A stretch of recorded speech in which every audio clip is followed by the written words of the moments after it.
Namaskar and welcome to this exciting show of Sattology debunking mythology. I have a very celebrated guest and an author, and many of you have liked these videos a lot in the past. And so we are talking something very simple, at the same time very esoteric for people who want to make it complex. And today we are topic of discussion Dharma Shastra. What is it? What are considered Dharma Shastra? Now, Dharma is a common word between Sanatan Dharma, Hinduism, or Buddhism. All three have commonly they call it Dharma. Dharma definition we've discussed many times, and so I'm going to cover that in the discussion with Nitin Sridhar ji. So let us welcome, without delay, Nitin Sridhar. Namaskar. Namaste, thank you for inviting me. So you can always search him out on YouTube, and there is a on Google, very famous personality, many books written on it. So before we start off, and we already know the topic, audience knows the topic. So whenever people say according to Shastra, now what are they referring to usually? And we all know Shruti and Smriti, but when they say Dharma Shastra, what all it includes? Yes, so we need to make a very important point here to understand that Hindu Dharma is a Shastra based system, contrary to popular perception, which says that kuch bhi chalega, anything goes. It's not like that. It is indeed a Shastra rooted tradition, and Shastra from the very foundation of Hindu Dharma, our philosophy, our practice, everything is rooted in the Shastras. But Shastra is a very generic term in the sense of kind of a text. Shastra is a text or a science or something, which is authoritative in nature. But it is not monolith. There is no one single text called Shastra. So if somebody says, according to Shastra, as per Shastra, this is a so and so, the first question we need to ask is which Shastra or which branch of knowledge it is referring. For example, if we are speaking about Ayurveda, then the Shastra relevant to Ayurveda is Charaka Samhita, Shushruta Samhita, and many other texts. Similarly, with respect to love and sexuality, the Kama, the Kama tradition, the Shastra for that includes Kama Sutra of Vatsyayana and many other texts in the genre. So when we speak about, for example, Vedanta in the sense of moksha or spirituality, the Shastra that is relevant there is Upanishads, right? So it depends on the subject wise that which Shastra is relevant for which subject. So some people usually have this wrong notion that Veda alone is the Shastra, it alone is the valid text, valid source of knowledge or pramana. This is not so. See, Veda is the ultimate source of pramana, but there are other texts which are subject specific. So you, in this context of Dharma Shastra, when we speak about Dharma Shastra, the context here is the branch of knowledge that we are referring to is Dharma. What is Dharma here? Dharma has a general definition of that which upholds everything and everyone and the whole universe, right? But in the human context, Dharma means what action we should perform and what action we should not perform, or what action when we perform leads to sukha or happiness, and what actions when we perform ultimately leads to dukkha or sorrow. So Sri Krishna in Bhagavad Gita says the only means to understand what action has to be performed and what has to be not performed, karma and akarma, is Shastra. So the question is which Shastra? So the commentators all comment on that and speak about Shruti, Smriti, and Itihasa, Puranas, and all these Shastras. In the Manusmriti also we have this, that what is the source of knowledge for Dharma? So when we speak about Dharma Shastra, it is the Shastra which gives us authentic knowledge about Dharma. So what are they? So I will just read out one important verse from Manusmriti, which kind of summarizes it. It says, Vedo akhilo dharma moolam, smriti shile cha tadvidam, acharashchaiva sadhunam, atma tushtirevacha. So what it is basically saying is that Vedo akhila dharma moolam, the very root of dharma, the very most important source of dharma, the ultimate source of knowing what is dharma is Veda. That is the Shruti, the Mantra Brahmanas and all those, the whole thing. But not, but that is not the only source. That is the ultimate source. But there are other derivative sources which are derived from Veda, which is Smriti, Shila. Smritis includes yeah, Medhatiti commentator takes Smriti Shila together. It says the recollections or the Smriti of the very enlightened people, very well-versed people, those who are without love and hate, like Manu, Yagyavalkya, and Parashara, Narada. There are so many rishis. So we have so many Dharma Sutras and Smritis, and even Itihasa Puranas, which are compositions of Maharshi Vyasa. So all these texts function as the Smriti. And then we have Sadachara, the action of our elders, our acharyas, or of the people, civilizational heroes like our Bhagwans, like avatars like Krishna and Rama and the Itihasas. All this also comes under achara. And then there the last source of dharma is atmatushti, our self-satisfaction, the inner conscience, satisfaction to inner conscience. So without going into much detail, uh, what I want to stress is, so when we speak about Dharma Shastra, basically we are speaking about the Shruti, the Smritis, the Dharma Sutras, and the Itihasa Puranas, as well as later day writings, which are basically derivative of these basic texts. So this is the Dharma Shastra, and the role of Shastra is of a pramanatva, as a valid source of knowledge. So I hope I can take few more minutes because I want to elaborate this on the notion of pramanatva. Can I? Yes, please go ahead. So yes, so today a lot of people, the result of modern education is such that we only accept the direct perception or pratyaksha and rational reasoning, the logical reasoning, which is anumana, as the main modes of having valid knowledge. The whole scientific worldview, conducting experiments, and the, like in popular culture they say, where is God? I don't see him, right? So this is, I don't see. The see is about perception, the direct perception that we perceive with our senses. The only pratyaksha and anumana, the perception and logical reasoning, are considered as valid source of knowledge. But in Hindu tradition, in our civilization, our acharyas, our gurus and rishis, they say that this is not so.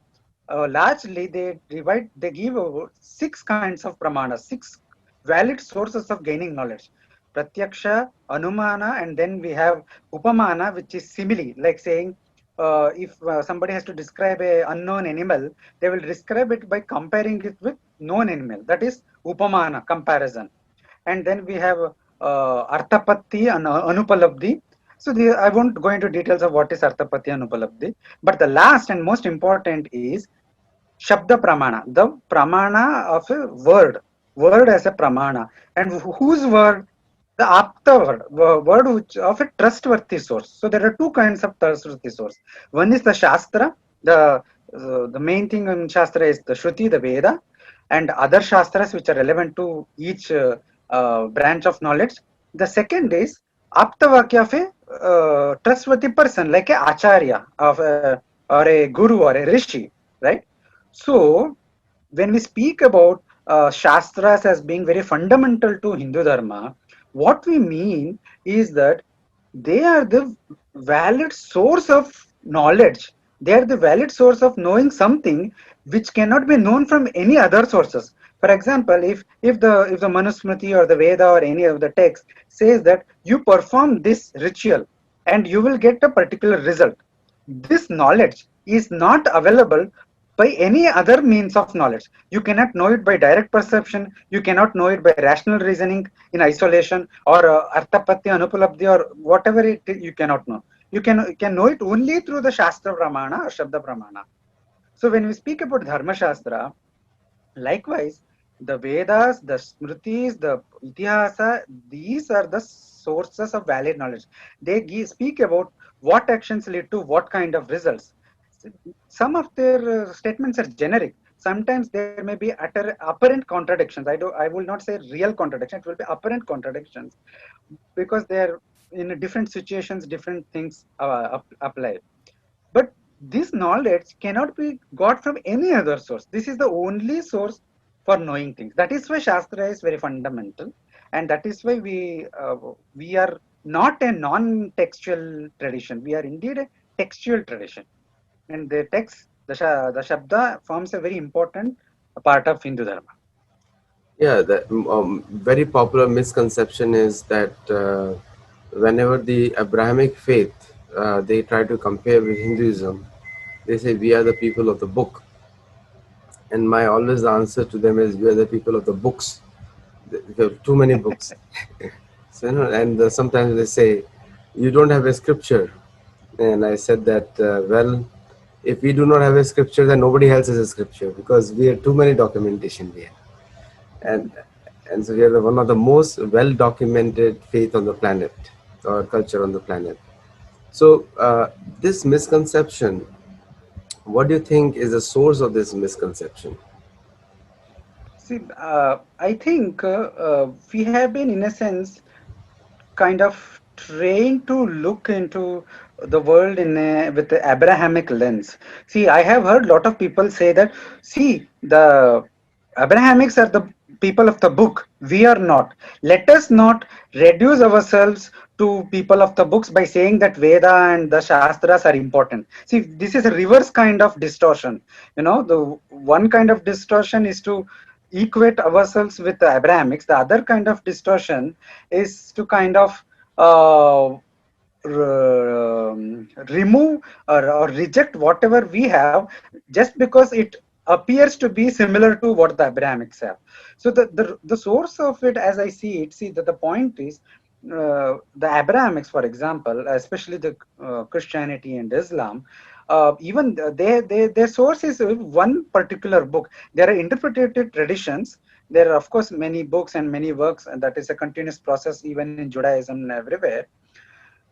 Uh, but they are fundamentally, their fundamental thought processes goes to just one set of books.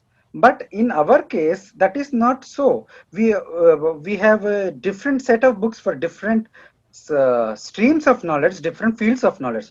But more than that, we also have our a unbroken tradition of gurus, acharyas, and rishis who have realized the truths of the Shastras.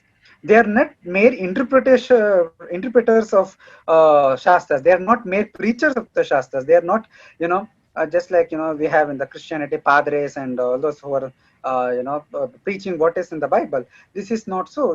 In our case, this is not so. We also have teachers and acharyas who live the life that is prescribed in the Vedas, in the Smritis, and who have realized the truth of realized the fruits of the actions. So we have a though it is small in number, unfortunately, because of the colonial intervention, the whole overall pre-colonial structure, the traditional system was completely destroyed. Despite that destruction, we still have authentic teachers, authentic teaching methodologies, sampradayas and paramparas, which are maintaining this knowledge in a unpolluted form, in a undistorted form, and they live the life in that way.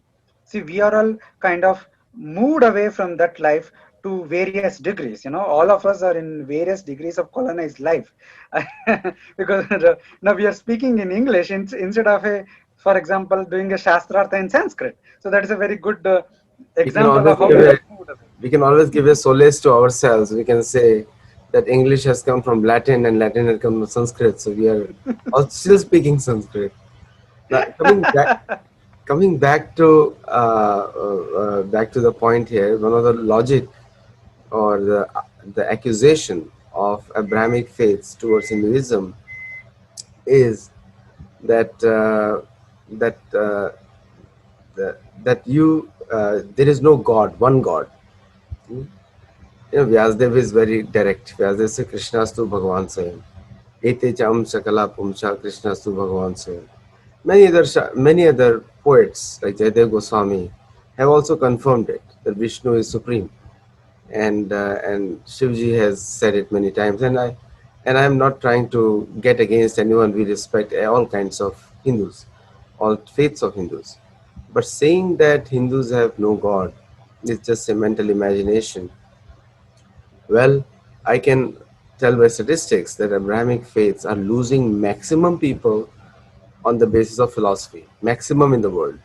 Some people are outproducing through population, and some people are just trying very hard to come to India because they see, or China, to gain their followers. So the misconception most in the Western world, especially I can say Christianity and Judaism, maximum people are coming to Buddhism or Hinduism. The reason is there is a too much interference in personal lives by the churches and their organizations. They literally tell you what to do, when to sleep. We also have that, but it's mostly as a recommendation. But it's too much interference by their leaders there. Where when they ask me what's the difference between Bhagavad Gita and their scriptures, I say, your scriptures tell you what to do. My scriptures let me find out myself. So that's a major difference right there. So what is your viewpoint on this? So I think you made a very important point. Uh, that what they have is kind of, what we have is more of a nature of recommendations. There is another difference related to this. See, in the whatever the Abrahamic scripture says, it is kind of a homogenized instructions. Their aim is a homogenized society wherein there is only one path to the goal. There is only one way of life which is authentic, one God, one book, one path, and one way of life. But that is not so. Even if we take the recommendations at face value in our shastras and smritis and all, we have a lot of recommendations for different lifestyles. But even there, the important point is there is we have what is called as samanya dharma and vishesha dharma. So dharma or actions are divided, the stipulations and recommendations for actions are divided into two big buckets, samanya and vishesha. What is samanya is common dharma, which are common to everybody, irrespective of age, gender, ethnicity, race, nationality, whatever it is. And these are basically ethical values, like satya, truth, and ahimsa, and asteya, shaucham, purity, cleanliness, all these aspects. These are ethical values which are common to everybody, right? But we also have Vishesha Dharma or special duties, which is a tailor made recommendation for each person based on his condition in life, based on his temperament, based on his ashrama, his varna, ashrama, his place, location, time, yuga, everything comes into, is taken into account. So, this results in this in turn means that there is lot of diversity. There is no suffocation of free will of an individual. Plus, this also means that each individual can carve his own path towards the ultimate goal. The phala or the ultimate goal is same for everybody, but the path is not the same. Path is different from person to person. It is based on his own competences, his own purvajanma punya karmas, his own abilities, and his temperaments, so many things. So that is why we do not see this kind of homogenized imposition from the top. There is no top down imposition. There is a recommendation, and it is for the individual to work on that recommendation for his own benefit. So the shastras are pramanatva. They have the value as a pramana, that is valid source of knowledge. Whether we believe in the shastras or not, whether we subscribe to shastras or not, it does not change, it does not alter the pramanatva of the shastra. That is, Shastra will remain true even if we don't subscribe to it. If the Shastra says, do this action, you will get this result, invariable way, that is a statement of fact. It is a statement of truth. It will happen. Whether we believe in it or not is the secondary. So this being the case, there cannot be a top-down imposition. There can only be a bottoms up practice, a bottoms up, kind of our own through our own free will. We try to align our lives to as much as possible to the Shastric recommendations, so that we can attain the fruits that the Shastras speak about. So that is why this is a very important difference, and this difference is what actually makes differentiates our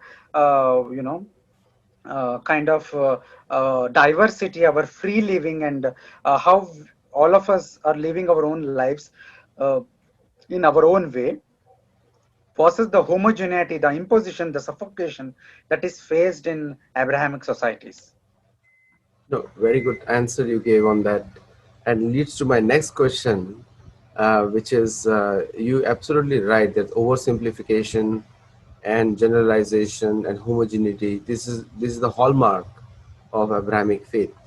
And also you said something very important, that our Dharma Shastra aligned to every single human on the planet, which is based on their individual characteristics and individual choices. So that freedom that they have in Dharma Shastra is far too much. That's what you said. And for the viewers also, they are also experiencing it, that in Abrahamic faith there is one way, one path, and there is no option for anyone else. So many intelligent people, they deliberately choose to leave them because they think that it's not relevant. And I'll bring you to another point now. Science and philosophy, especially Abrahamic faiths, are two separate things, where the science becomes some sort of validation mechanism for Abrahamic faith. Whereas in Dharma Shastra, as we have seen through our experience, and when you can experience it, why you have to believe it? You automatically believe it. Once you experience it, you automatically believe it. So, what is the role? How is the science impacts Dharma and science in Abrahamic faith? See, I think what we need to understand is, while in the medieval times, the science and theology, they were, always in contradiction, always in opposition.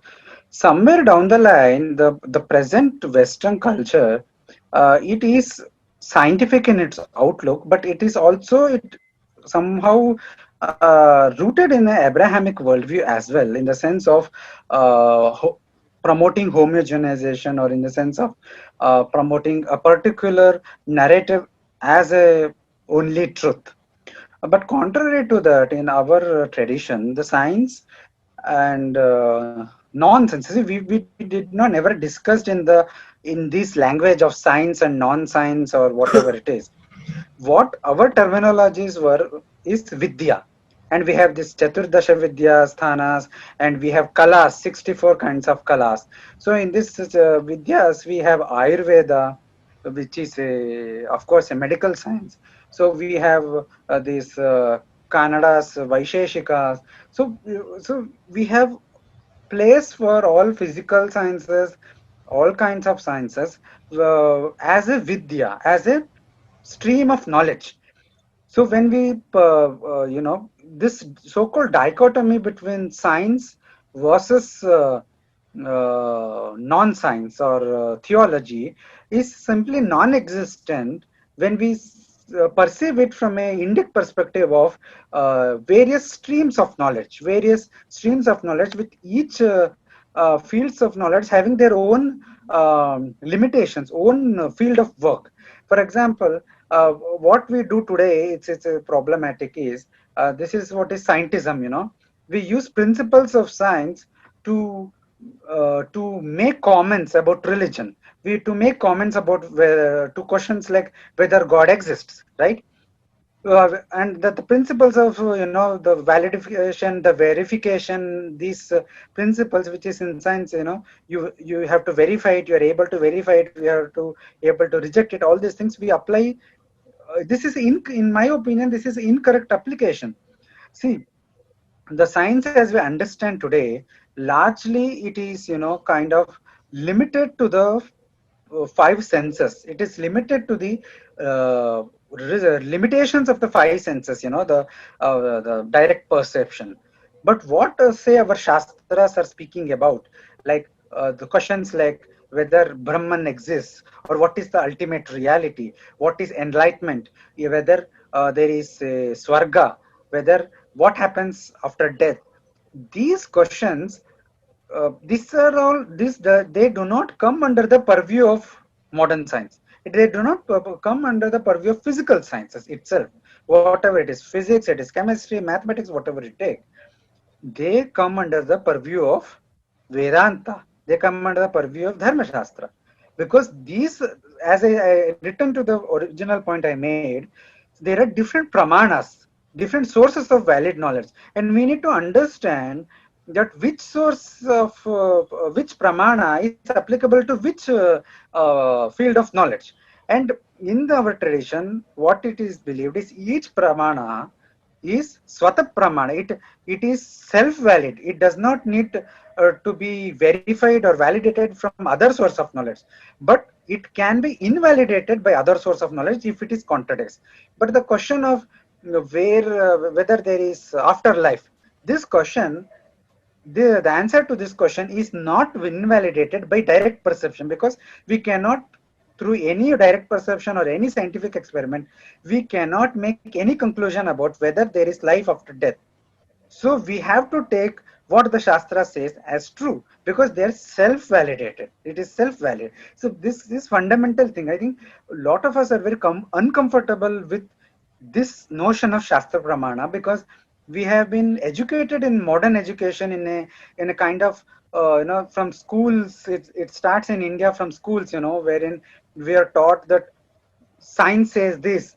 Our ancestors were idiots. They had this primitive knowledge, and later we discovered science, and later we had this. Now we are in the most advanced condition, and all this science, scientific discoveries, physics, they alone tell what is true.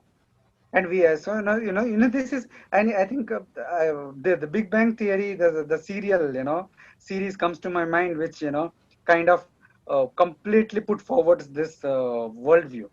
So we need, when we are too much rooted in this worldview, what I am saying, the but Shastra Pramana some kinds of very uncomfortable. It makes people uncomfortable, and they tend to reject it.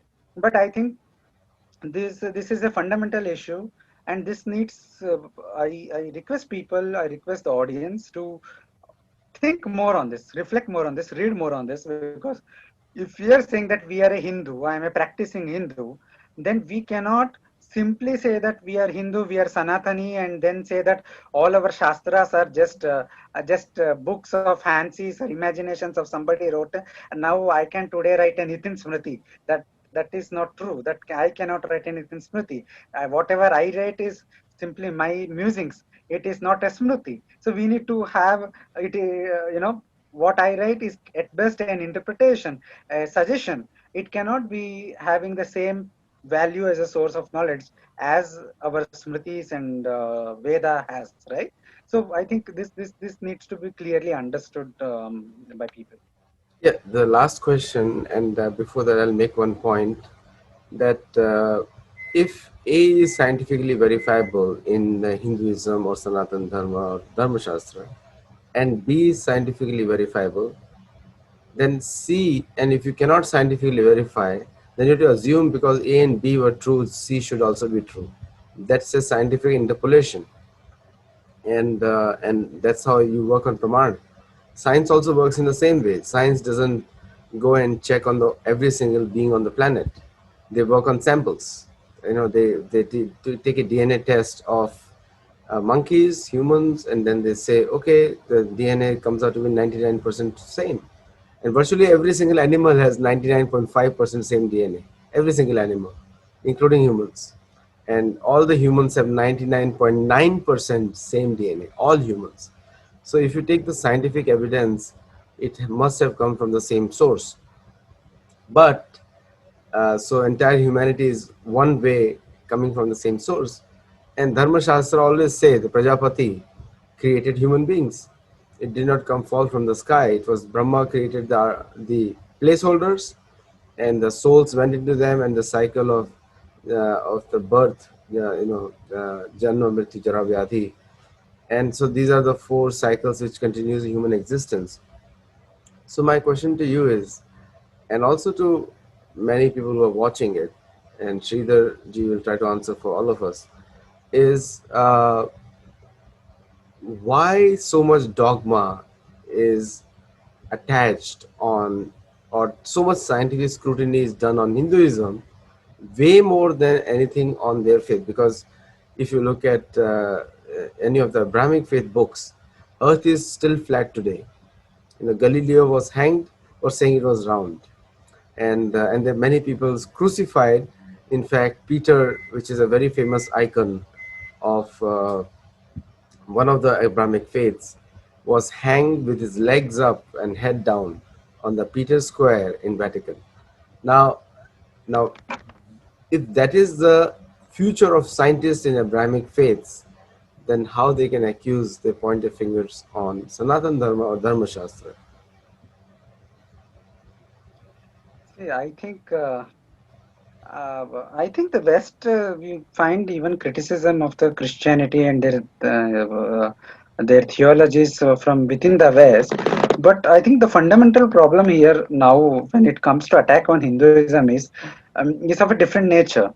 It is basically the science and the scientific worldview is part of the Western cultural hegemony. It is a part of Western universalism, right? At the very basis of this Western universalism is, of course, the Christian worldview, but there is also the scientific worldview, which is somehow it is funny, but they both coexist together at the as a foundation aspect of Western universalism. So the attack on Hinduism is to be understood from this perspective, that the colonial project continues to this day in a sense, and there is the Western universalism, but the term is universalism, right? So they want to promote the Western way of life, the Western universalism, as only valid way of life, as only valid worldview throughout the world among all cultures. And uh, that is why there is a clash between Indic universalism or the Vedic worldview and this the Abrahamic or the Western modern Western universalism. So the criticism of Hindu practices, or as well as other indigenous practices across the world in non-West. It may be any traditions. It may be Buddhism, or it may be indigenous tribal practices. See, if you read all these anthropological, sociological studies of tribes, and non-Western cultures, you will see that the application of this Western universal principles to evaluate the validity or invalidity or the good and the bad, the make moral judgments on various cultural practices of various cultures. So this project is basically a project of Western universalism, and that is why it is problematic. And this the modern science, the modern scientific worldview is being used as a tool to achieve this goal. And that is why I think it is very important for us to clarify uh, to our own, because the problem is because of colonial education and post-colonial education, has kind of continues the what British has started. This They imbibe this Western universalism in children from young age. So today, a large number of Indians, the urban and Indians especially, they also subscribe to this Western universalism. Whether they realize it or not is different issue, but they already subscribe to it. So they tend to look down upon their own practices. They tend to look down. They tend to question. They tend to reject our own texts, our practices, using the same arguments that the modern scientific worldview puts out. Right. So the greater challenge today is to kind of decolonize ourselves to the extent possible, and try to recover the meaning in our tradition, in our Shastra, the meaning that we have lost. So we need to recover this meaning, and then we have to rebuild our worldview. It has to happen in every area of knowledge, not just one or two. A good example to just before I conclude, one example I'll give. Abortion is a very big debate in the West. We have this extreme positions of pro-choice and pro-life abortions, right? In India, most of the women's activists or all those people who speak and write on abortion, they all speak in the same tone, pro-choice versus pro-life, and their arguments are similar. Their the same arguments the West makes, they are borrowing that. So you see, the there is the Indic narrative is nowhere on the table. See, I had written a four-part essay on abortion in India Facts a few years back, abortion a dharmic perspective, but unfortunately, it has not received as much attention as I would like to have it received, because I think the current debates, it's completely skewed. There is the Indic perspective is nowhere on the table on any of the social issue, because nobody cares about Indic worldview. Nobody cares about what the Dharma Shastra says, what any of the Shastra says, because they think in the sense they're brought up in a Western universalism. They are brought up to believe in these frameworks like equality, liberty, freedom of choice, without questioning, unquestioning. I mean, I'm not saying these frameworks are wrong per se. I'm saying they have been brought up, they have been bought, they have been copied, borrowed unquestionably, without questioning, without analyzing. We have better frameworks in our own traditions, the frameworks of Purusharthas, the Dharma, Artha, Kama, Moksha, the frameworks of Bhojaraja's understanding of the duties. These are so many things, frameworks we have in our tradition, which are much more nuanced, much more useful, much more harmony based than the Western frameworks, which are basically, by nature, they are kind of uh, cause disharmony in the society. I think this is something which needs to be thought and reflected about. Sometimes the philosophical arguments of Abrahamic faith look so small and also look so insignificant as compared to Dharma Shastra that sometimes the argument or the discussion also doesn't hold ground because you have to really dumb down to their level, which is overly simplified, overly homogenized, and the human variety or the human spirit is destroyed. Now, I'll take an example, and these are concluding words here. We are here discussing Sattology and debunking all mythology against Sanatan Dharma. So sometimes, we the arguments that they make doesn't hold ground because when you talk about swadhyaya or self-realization, that is only in Dharma Shastra, nowhere else.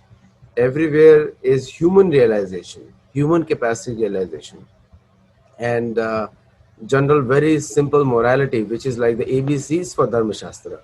So in that way, Dharma Shastra not only gives you what you need, basic morality, but at the same time takes a human being to a different level, and there are different destinations which people, uh, based on the qualification people achieve.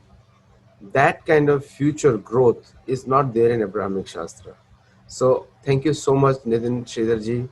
What a wonderful discussion. And I think I'm getting views. And so viewers who could not attend, uh, please go to YouTube channel, subscribe, press the bell icon, and also search for Nitin Sridhar on Sattology channel. You'll see at least 5 or 6 of his interviews. Thank you so much for watching. Namaskar, Nitin Sridhar. Thank you.